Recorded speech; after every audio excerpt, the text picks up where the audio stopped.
तेलंगाना की राज्यपाल श्रीमती तमिलसाई सौंदरराजन जी, केंद्रीय मंत्रिमंडल के मेरे सहयोगी श्री जी कृष्ण रेड्डी जी, तेलंगाना सरकार के मंत्री,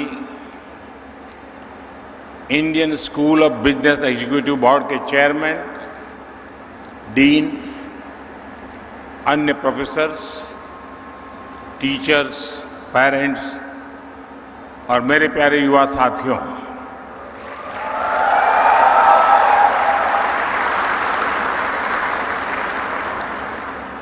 आज इंडियन स्कूल ऑफ बिजनेस ने अपनी गौरवमयी यात्रा के एक अहम माइलस्टोन पार किया है। हम सभी आईएसबी की स्थापना के 20 साल पूरे होने को सेलिब्रेट कर रहे हैं। आज अनेक साथियों को अपनी डिग्री मिली है, गोल्ड मेडल मिले हैं। आईएसबी को सफलता के इस पड़ाव पर पहुंचाने में अनेकों लोगों की तपस्या रही है। मैं आज उन सभी को याद करते हुए आप सभी को, आईएसबी के प्रोफेसर्स, फैकल्टी, सभी स्टूडेंट्स को, पेरेंट्स को, आईएसबी के एल्यूमनाइज को बहुत बहुत बधाई देता हूं।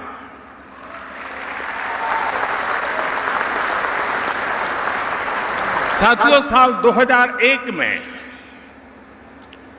अटल जी ने इसे देश को समर्पित किया था। तब से लेकर आज तक लगभग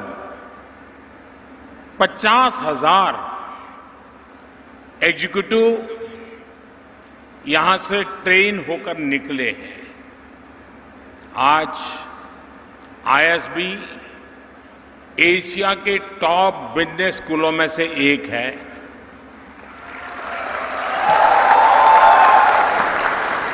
आईएसबी से निकलने वाले जो प्रोफेशनल्स हैं, वे देश के बिजनेस को गति दे रहे हैं, बड़ी बड़ी कंपनियों का मैनेजमेंट संभाल रहे हैं। यहां के स्टूडेंट्स ने अनेक स्टार्टअप बनाए हैं, अनेकों यूनिकॉर्न्स निर्माण में उनकी भूमिका रही है। ये आईएसबी के लिए उपलब्धि तो है ही, पूरे देश के लिए गर्व का विषय भी है। साथियों, मुझे बताया गया है कि ये हैदराबाद और मोहाली कैंपस की पहली ज्वाइंट ग्रेजुएशन सेरेमनी है। आज जो स्टूडेंट्स पास होकर निकल रहे हैं, उनके लिए ये इसलिए भी खास है क्योंकि इस समय देश अपनी आजादी के 75 वर्ष का पर्व मना रहा है, अमृत महोत्सव मना रहा है। हम बीते 75 साल की उपलब्धियों को देख रहे हैं और आने वाले 25 साल के संकल्पों का रोड मैप भी बना रहे हैं। आजादी के इस अमृत काल में आने वाले 25 साल के लिए जो संकल्प हमने लिए हैं, उसकी सिद्धि में आप सभी की बहुत बड़ी भूमिका है। और आज भारत में जो आशा है, लोगों में जो आत्मविश्वास है, नए भारत के निर्माण के लिए जो इच्छा शक्ति है, वो आपके लिए भी अनेक संभावनाओं के द्वार खोल रही है। आप खुद देखिए, आज भारत G20 देशों के समूह में फास्टेस्ट ग्रोइंग इकोनॉमी है।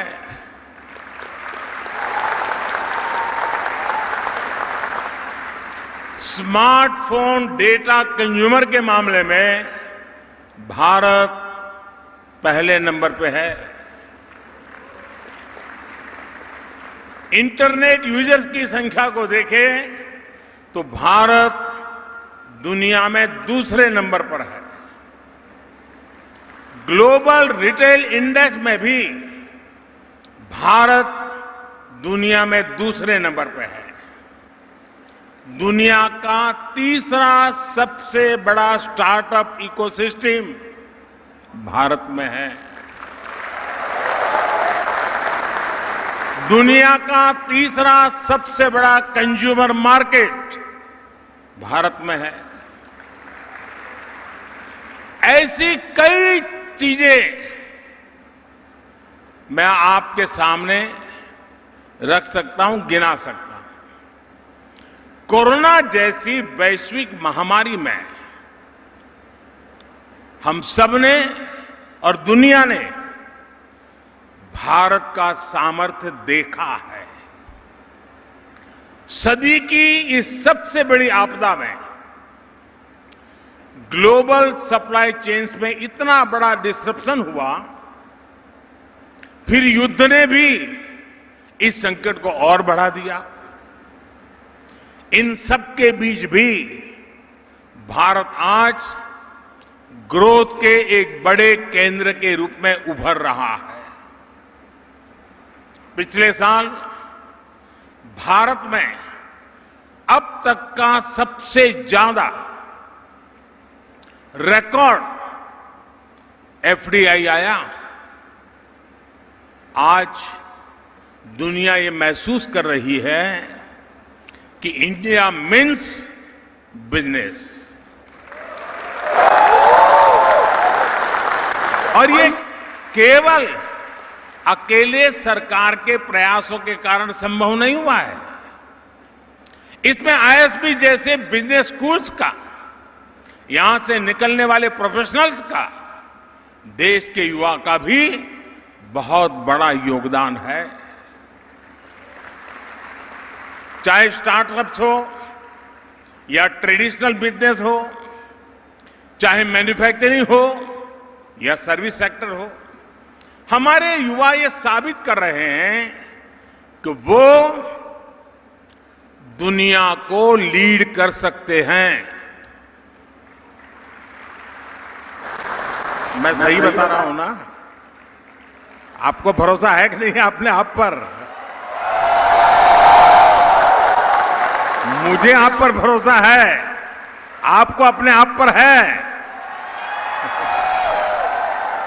साथियों, इसलिए आज दुनिया भारत को, भारत के युवाओं को और भारत के प्रोडक्ट्स को एक नए सम्मान और नए भरोसे के साथ देख रही है। साथियों, भारत जिस स्केल पर लोकतांत्रिक तरीके से अनेक चीजें अपने यहां कर सकता है, जिस तरीके से हम यहां कोई नीति या निर्णय लागू कर सकते हैं, वो पूरी दुनिया के लिए अध्ययन का, सीखने का विषय बन जाता है। और इसलिए हम अक्सर इंडियन सॉल्यूशंस को ग्लोबली इंप्लीमेंट होते हुए देखते हैं।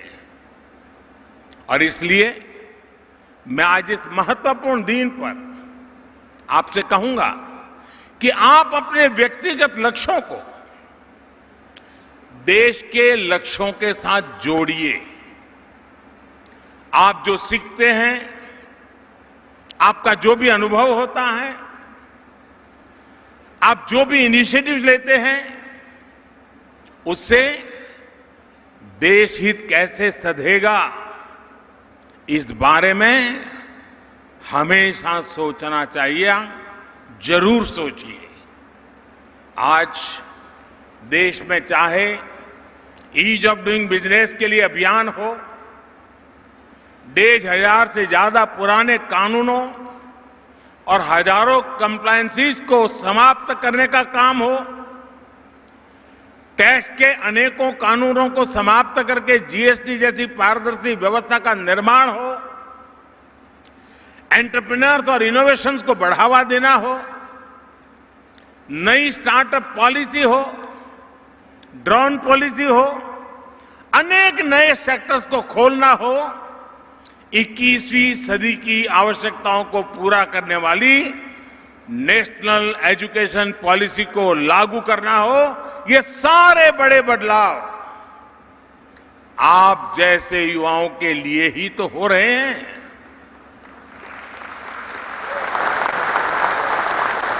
आप जैसे युवाओं की तरफ से आने वाले जो सॉल्यूशंस हैं, उन सॉल्यूशंस को इंप्लीमेंट करने के लिए, आपके आइडिया को देश की ताकत बनाने के लिए हमारी सरकार हमेशा देश की युवा शक्ति के साथ खड़ी है। साथियों, आपने सुना होगा, कई बार एक बात को मैं बार बार दोहराता भी हूं और अक्सर मैं कहता हूं, रिफॉर्म, परफॉर्म, ट्रांसफॉर्म की बात करता हूं। ये मंत्र देश में आज जो गवर्नेंस है उसे डिफाइन करता है। ये आप जैसे मैनेजमेंट के स्टूडेंट्स, प्रोफेशनल्स के लिए भी बहुत अहम। मैं ये सारी बातें आपको इसलिए बता रहा हूं क्योंकि आप लोग यहां से निकलने के बाद बहुत सारे पॉलिसी डिसीजंस लेने वाले हैं।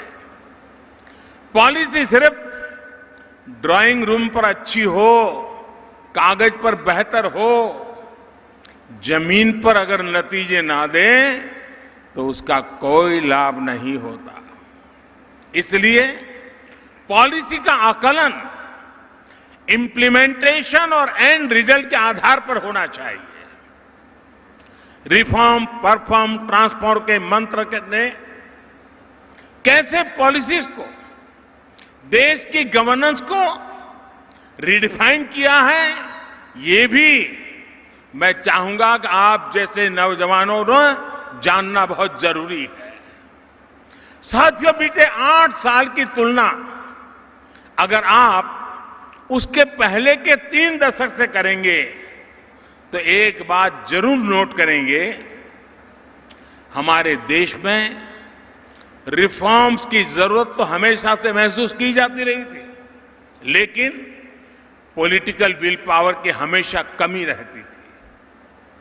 पिछले 3 दशकों में लगातार बनी रही राजनीतिक अस्थिरता के कारण देश ने लंबे समय तक पॉलिटिकल विल पावर की कमी देखी।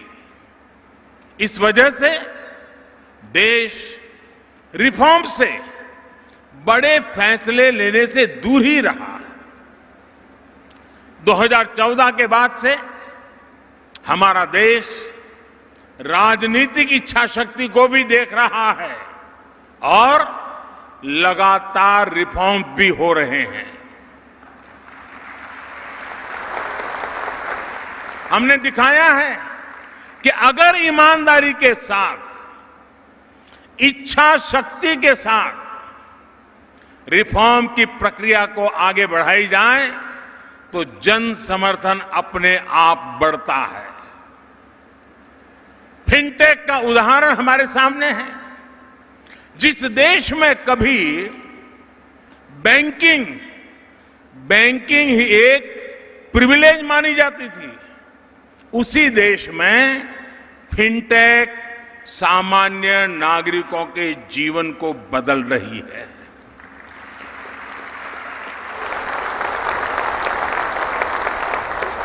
जहां कभी बैंकों के प्रति भरोसा कायम करने के लिए बहुत सारी मेहनत करनी पड़ती थी, वहां अब दुनिया की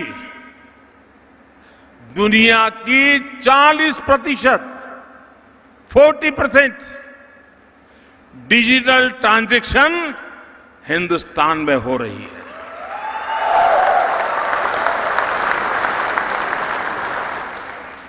हमारे हेल्थ सेक्टर को भी ये माना जाता था कि किसी बड़ी चुनौती को रिस्पॉन्ड नहीं कर पाएगा, लेकिन हेल्थ सेक्टर में रिफॉर्म की देश की इच्छा शक्ति का परिणाम हमने 100 साल की सबसे बड़ी महामारी के दौरान अनुभव किया है।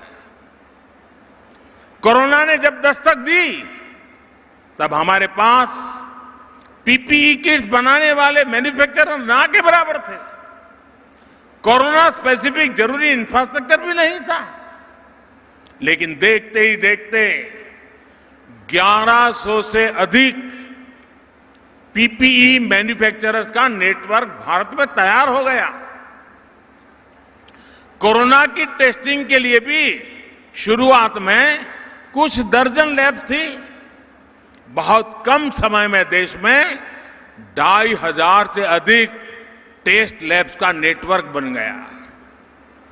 कोविड वैक्सीन के लिए तो हमारे यहां चिंता जताई जा रही थी कि हमें विदेशी वैक्सीन मिल पाएगी भी या नहीं, लेकिन हमने अपनी वैक्सीन तैयार की, इतनी वैक्सीन बनाई कि भारत में भी 190 करोड़ से ज्यादा डोज लगाई जा चुकी है। भारत ने दुनिया के 100 से अधिक देशों को भी वैक्सीन भेजी है। इसी प्रकार मेडिकल एजुकेशन में भी हमने एक के बाद एक अनेक रिफॉर्म किए।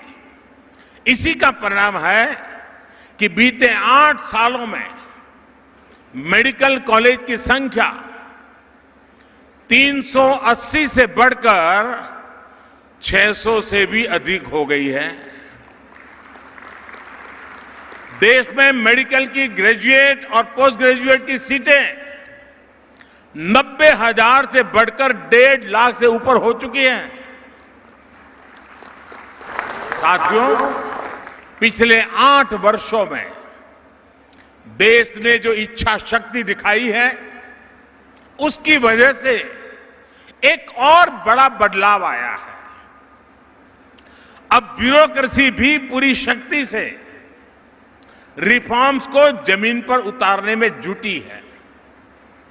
सिस्टम वही है, लेकिन अब नतीजे बहुत संतोषजनक मिल रहे हैं। और इन 8 वर्षों में जो सबसे बड़ी प्रेरणा बनी है वो है जन भागीदारी। देश की जनता खुद आगे बढ़कर रिफॉर्म्स को गति दे रही है। और हमने ये स्वच्छ भारत अभियान में देखा है। और अब वोकल फॉर लोकल और आत्मनिर्भर भारत अभियान में भी हम जन भागीदारी की ताकत को देख रहे हैं। जब जनता सहयोग करती है तो नतीजे अवश्य मिलते हैं, जल्दी मिलते हैं। यानी सरकारी व्यवस्था में सरकार रिफॉर्म करती है, ब्यूरोक्रेसी परफॉर्म करती है और जनता के सहयोग से ट्रांसफॉर्मेशन होता है। साथियों, ये आपके लिए एक बहुत बड़ी केस स्टडी है। रिफॉर्म, परफॉर्म, ट्रांसफॉर्म की जो ये डायनेमिक्स हैं, वो आपके लिए रिसर्च का विषय है। आईएसबी जैसे बड़े संस्थान को अध्ययन करके, एनालिसिस करके दुनिया के सामने इसे लाना चाहिए। यहां से जो युवा साथी पढ़कर निकल रहे हैं, उन्हें भी रिफॉर्म, परफॉर्म, ट्रांसफॉर्म के इस मंत्र को हर क्षेत्र में लागू करने का प्रयास करना चाहिए। साथियों, मैं आपका ध्यान देश के स्पोर्ट्स इकोसिस्टम में आए ट्रांसफॉर्मेशन की तरफ भी दिलाना चाहता हूं। आखिर क्या कारण है कि 2014 के बाद हमें खेल के हर मैदान में अभूतपूर्व प्रदर्शन देखने को मिल रहा है? इसका सबसे बड़ा कारण है हमारे एथलीट्स का आत्मविश्वास। आत्मविश्वास तब आता है जब सही टैलेंट की खोज होती है, जब टैलेंट की हैंड होल्डिंग होती है, जब एक ट्रांसपेरेंट सिलेक्शन होता है, ट्रेनिंग का, कंपटीशन का एक बेहतर इंफ्रास्ट्रक्चर मिलता है। खेलो इंडिया से लेकर ओलंपिक्स पोडियम स्कीम तक ऐसे अनेक रिफॉर्म्स के चलते आज स्पोर्ट्स को ट्रांसफॉर्म होते हम अपनी आंखों के सामने देख सकते हैं, अनुभव कर सकते हैं। साथियों, मैनेजमेंट की दुनिया में परफॉर्मेंस, वैल्यू एडिशन, प्रोडक्टिविटी और मोटिवेशन, इन बातों पर भी बहुत चर्चा होती है। अगर आपको पब्लिक पॉलिसी में इसका उत्तम उदाहरण देखना है तो आपको एस्पिरेशनल डिस्ट्रिक्ट प्रोग्राम को जरूर स्टडी करना चाहिए। हमारे देश में 100 से अधिक ऐसे जिले थे जो विकास की दौड़ में काफी पीछे थे। देश के लगभग सभी राज्यों में एकाध दो कहीं पर थोड़े ज्यादा ऐसे एस्पिरेशनल डिस्ट्रिक्ट है। विकास से जुड़े हर पैरामीटर में ये जिले बहुत कम स्कोर करते थे। इसका सीधा प्रभाव देश की ओवरऑल परफॉर्मेंस पर, रेटिंग पर, ओवरऑल प्रदर्शन पर बड़ा नेगेटिव असर पड़ता था। इनको ये समझकर कुछ हो नहीं रहा है, बदलाव दिख नहीं रहा है, हालत बुरे हैं और इसलिए सरकारें क्या करती थी, उसको पिछड़ा घोषित कर देती थी। ये तो बैकवर्ड डिस्ट्रिक्ट है। अगर यही सोच है तो उनके मन में भी हो जाता है यहाँ तो ऐसा ही रहेगा, कुछ बदलाव नहीं होगा। सरकारी सिस्टम में जिन अफसरों को सबसे कम प्रोडक्टिव माना जाता था, निकम्मे माना जाता था, उनको अक्सर इन जिलों में तैनात करने देना और जाओ भाई तुम तुम्हारा जानो, तुम्हारा नसीब, जाने पड़े रहो। लेकिन साथियों, हमने अप्रोच बदली। जिसे कल तक बैकवर्ड डिस्ट्रिक्ट कहते थे, हमने कहा है बैकवर्ड नहीं है, ये एस्पिरेशनल डिस्ट्रिक्ट है। हमने उसको एस्पिरेशनल घोषित किया और हमने तय किया कि हम इन जिलों में विकास की आकांक्षा जगाएंगे, एक नई भूख जगाएंगे। देश के एफिशिएंट युवा अधिकारियों को चिन्हित करके इन जिलों में भेजा गया। इन जिलों में होने वाले हर काम को विशेष तौर पर मॉनिटर किया गया। डैशबोर्ड पर रियल टाइम मॉनिटरिंग करने की व्यवस्था की। जहां जहां कमियां नजर आती थी, उन कमियों को दूर करने का प्रयास किया गया। और साथियों, आपको जानकर के खुशी होगी, आज स्थिति ये है कि इनमें से कई जिले आज देश के दूसरे बेहतर समझे जाने वाले जिलों से कहीं ज्यादा अच्छा परफॉर्म कर रहे हैं।